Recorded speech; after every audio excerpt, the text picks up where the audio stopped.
What's going on, you guys? So, it looks like Terrence Crawford might be facing off against his former foe from the amateurs and your Dennis Ugas.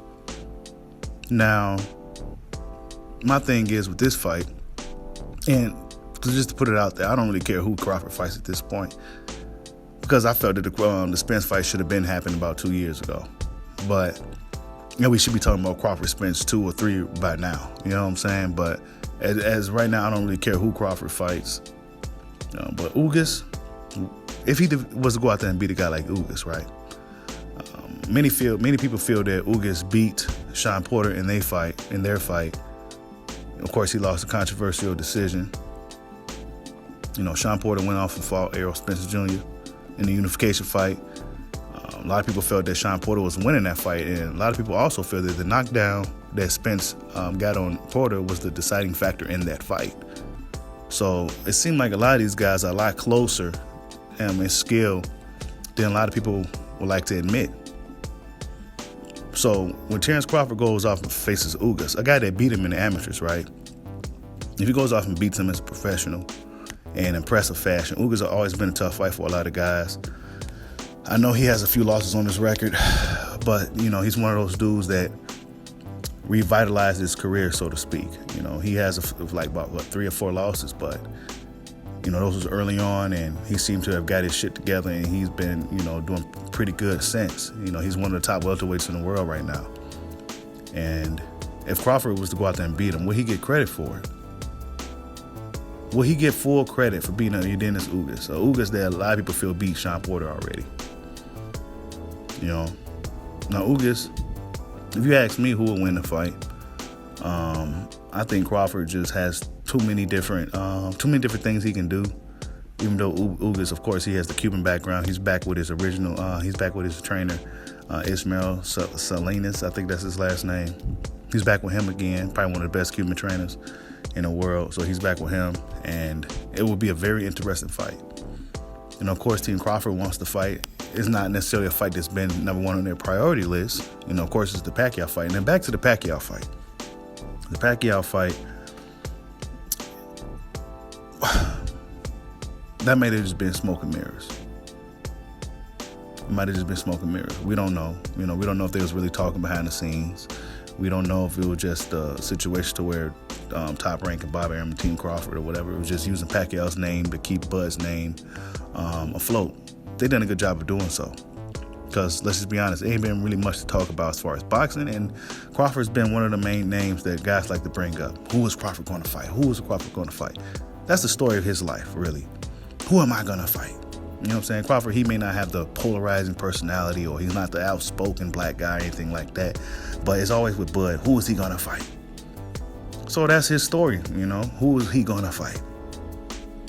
And Ugas, I think it's a good fight. Kell Brook, they may have travel issues, so that fight may be put on the back burner. That's a great fight.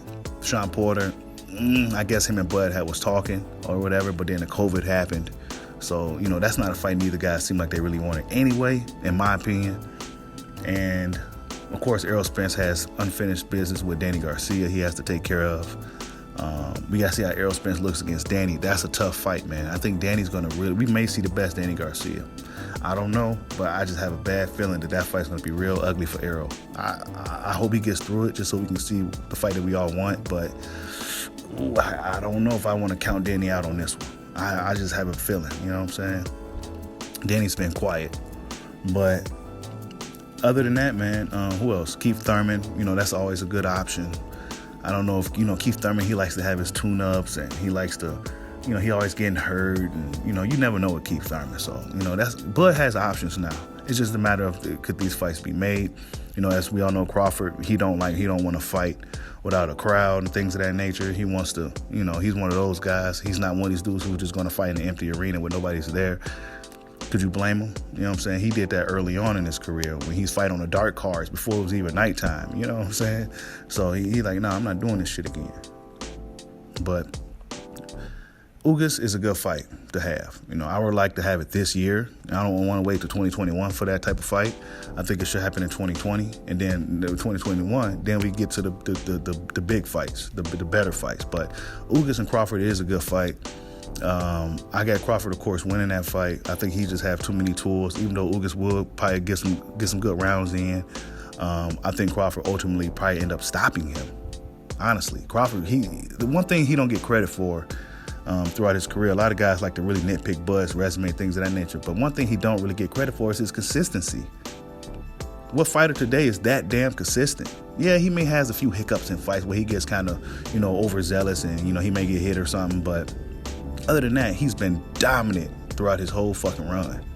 Dominant, stopping guys, dominating guys. You know what I'm saying? So his consistency is one thing he don't get credit for. The man stays in the gym.